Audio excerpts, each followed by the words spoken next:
In the misty lands of Rizawan, where the rivers sang to the moon and ancient trees whispered secrets to the wind, lived a girl named Liara. She had hair as dark as the ravens that soared over the silver lakes and eyes like the twilight sky, where violet met indigo in silent harmony. Liara was the daughter of a healer.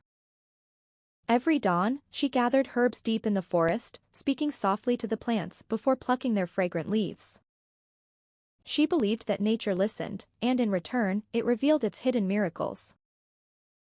But Rizawan was changing. Strange shadows slithered across the villages at dusk, and the elders spoke of a curse returning from forgotten times.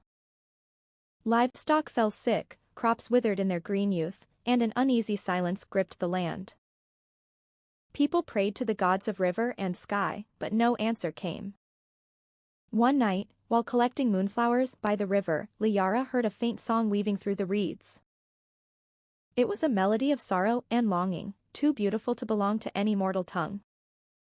She followed it to the riverbank, where she saw a young man, pale as moonlight, bound to an ancient oak by shimmering silver chains. "Who are you?" she whispered, her heart pounding like a festival drum. "I am Naivan," he replied softly, "spirit of this river. Long ago, I protected Rizawan's waters, but a dark sorcerer cursed me, binding me to this form and chaining my spirit. Now, the river sickens, the land withers, and darkness feeds upon your people." Liara felt tears bloom in her eyes like morning dew. "How can I free you?" "Only one with a pure heart, unafraid of shadows, can break these chains," Naivan said, looking at her with eyes full of endless night skies. "You must travel to the Temple of Lost Echoes atop Mount Ilma, where the sorcerer sealed my spirit's song. Return it to me before the next moon wanes." Without hesitation, Liara set forth. She walked through forests filled with glowing eyes, crossed bridges guarded by stone serpents, and climbed the mountain's jagged slopes, her hands bleeding against sharp rocks.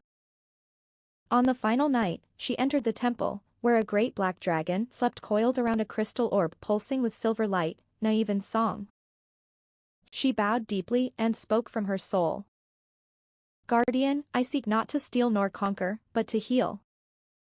If you have ever loved the rivers that fed your scales, the rains that cooled your wings, let this song return to its keeper so Rizawan may bloom again." The dragon opened its ancient eyes, staring deep into her truth. With a low, rumbling sigh, it lifted its massive claw and gently rolled the crystal towards her. As she touched it, a blinding silver light erupted, and the mountain trembled with freedom's joy. She ran down the slopes holding the song to her chest. At dawn, she reached Naivan. The chains melted into moonlit mist as the spirit rose, a luminous figure with hair of flowing water and eyes of dawn.